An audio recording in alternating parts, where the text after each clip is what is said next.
कैसे भगवान शिव मक्का में कैद हो गए। रहस्य। एक वायरल दावा है कि मक्का का पवित्र पत्थर असल में एक शिवलिंग है जिसे वहां कैद कर दिया गया है।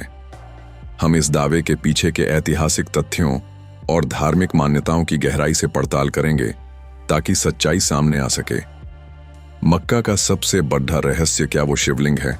सदियों से मक्का का काला पत्थर एक पहेली बना हुआ है जिसे कुछ लोग भगवान शिव का प्रतीक मानते हैं। इस वीडियो में हम जानेंगे कि इस्लाम से पहले काबा में किसकी पूजा होती थी और क्या इस पत्थर का हिंदू धर्म से कोई ऐतिहासिक संबंध है। मक्का के काले पत्थर का असली सच जानकर चौंक जाएंगे। सोशल मीडिया पर मक्का के हजरे अस्वद को शिवलिंग बताने वाले दावे तेजी से फैल रहे हैं, लेकिन ऐतिहासिक सबूत क्या कहते हैं? हम प्राचीन अरब के इतिहास और इस्लामी मान्यताओं का विश्लेषण करके इस रहस्य से पर्दा उठाएंगे। बहुत कम लोग जानते हैं कि मक्का, जिसे इस्लाम का सबसे पवित्र स्थान माना जाता है, उससे जुड़ा एक ऐसा रहस्य छिपा है जो सीधे तौर पर भगवान शिव से जुड़ता है। भारत में एक कथा सदियों से चली आ रही है। यह कहानी इतिहास की किताबों में नहीं, बल्कि मंदिरों की दीवारों पर, लोक कथाओं में और कुछ शोधकर्ताओं की थ्योरी में दर्ज है। यह कहानी है कैसे भगवान शिव की एक प्राचीन मूर्ति मक्का में मौजूद काले पत्थर यानी हजरे असवद के रूप में पूजी जाती है। अब यह दावा बहुत बड़ा है, इसलिए हमें इसे समझने के लिए बहुत पीछे जाना होगा, वक्त के उस मोड़ पर जहां इतिहास और मिथक आपस में मिलते हैं।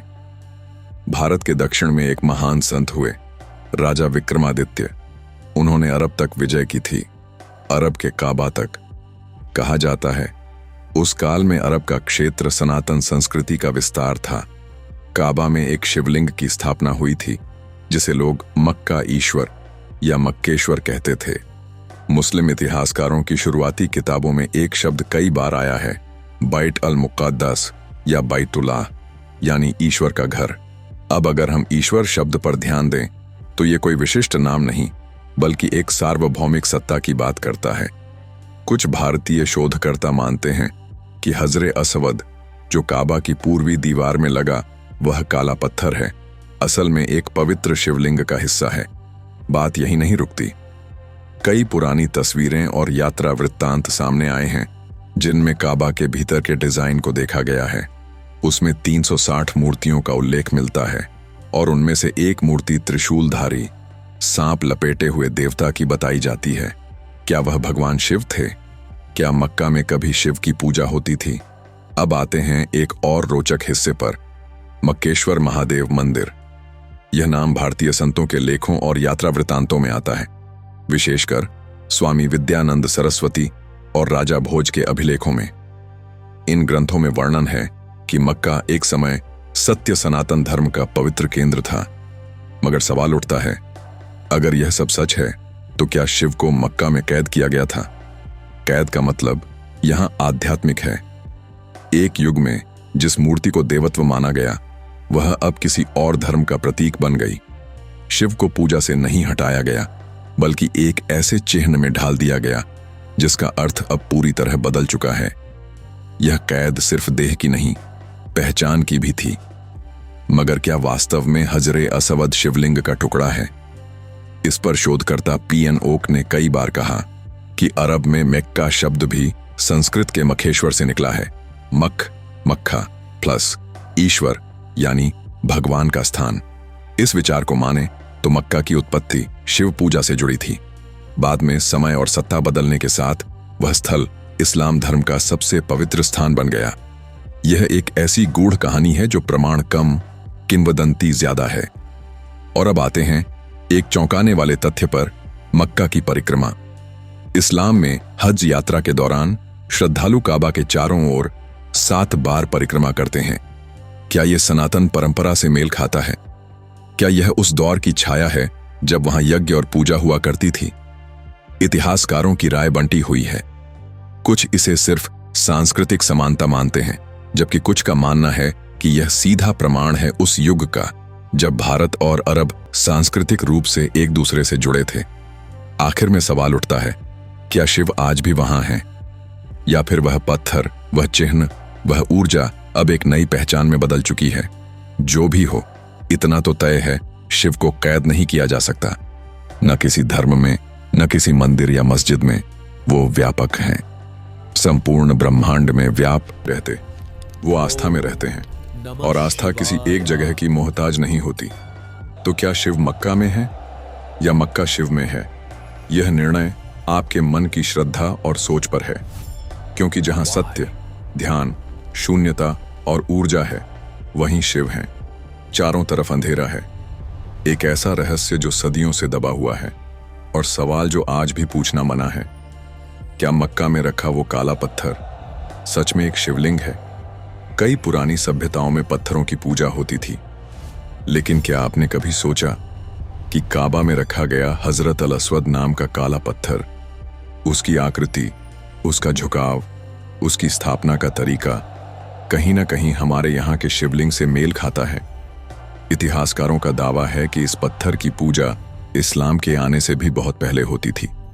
अरब की धरती पर इस्लाम के उदय से पहले काबा एक ऐसा स्थान था जहां 360 देवी देवताओं की मूर्तियां थीं।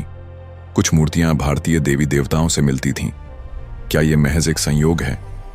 भारतीय साधु, खासकर दक्षिण भारत के कुछ संत, ये मानते हैं कि मक्का कभी एक शिव मंदिर था। वो काबा की संरचना को देखकर दावा करते हैं कि उसकी बनावट हूबहू प्राचीन हिंदू मंदिर जैसी है।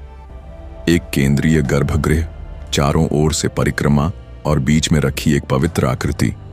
क्या यह किसी भी हिंदू मंदिर की पहचान नहीं है? इतना ही नहीं, कुछ लोग कहते हैं कि हजरत इब्राहिम ने खुद उस काले पत्थर को स्वर्ग से उतरा हुआ पत्थर बताया था। हिंदू ग्रंथों में भी शिवलिंग को आकाशीय ऊर्जा का प्रतीक कहा गया है। क्या ये दोनों बातें एक ही तरफ इशारा कर रही हैं? 1830 के दशक में एक ब्रिटिश खोजकर्ता ने एक चौंकाने वाली बात लिखी। उसने मक्का में मौजूद एक रहस्यमयी प्रतीक को देखकर उसे लिंगम लाइक स्ट्रक्चर कहा था। हालांकि यह बात जल्द ही दबा दी गई। अब सवाल उठता है, अगर ऐसा है तो आज तक इस बारे में खुलकर क्यों नहीं बताया गया? शायद इसलिए क्योंकि आस्था जब राजनीति में बदलती है तो इतिहास को मिटा दिया जाता है और सच्चाई बस किताबों की धूल में दबी रह जाती है। भारत के कुछ प्राचीन शैव ग्रंथों में इस बात का उल्लेख है कि शिव के मंदिर 7 द्वीपों में फैले थे, जिनमें एक मंदिर पश्चिम दिशा में रेत के बीच स्थित था। क्या यह रेत के बीच स्थित मंदिर मक्का ही था? एक और दिलचस्प तथ्य, मक्का के आसपास कुछ ऐसी पुरानी गुफाएं हैं जहां त्रिशूल जैसे निशान पाए गए हैं। कई पुरातत्वविदों को इन चिन्हों पर शक हुआ, पर बात कभी सामने नहीं आने दी गई। कुछ थ्योरी कहती हैं कि अरब के पुराने नाम अरब का मूल संस्कृत शब्द अरभ्य से आया है, जिसका मतलब होता है आरंभ होने वाला। और क्या यह आरंभ भारत की सांस्कृतिक ऊर्जा से हुआ था? आज भी जब लाखों मुस्लिम हज यात्रा पर जाते हैं तो काबा की परिक्रमा करते हैं, घड़ी की उल्टी दिशा में 7 बार। हिंदू धर्म में भी शिवलिंग की परिक्रमा का यही नियम है, घड़ी की उल्टी दिशा में 7 बार, श्रद्धा से। क्या ये संयोग है या कोई भूला हुआ सच? ऐसी कहानियां अक्सर अफवाहों की तरह दिखाई जाती हैं, लेकिन जब इतने सारे सूत्र एक ही दिशा में इशारा करते हैं तो क्या हमें एक बार उस दिशा में देखना नहीं चाहिए?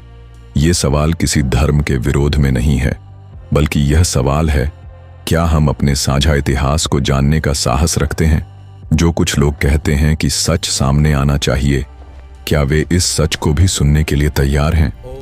मक्का में रखा काला पत्थर, क्या वह शिवलिंग है या फिर यह सब एक गहरी योजनाबद्ध भूल है? फैसला आप पर है। अगर यह बात सोचने पर मजबूर करती है तो इसे दूसरों तक पहुंचाएं और कमेंट में जरूर बताएं आप क्या मानते हैं।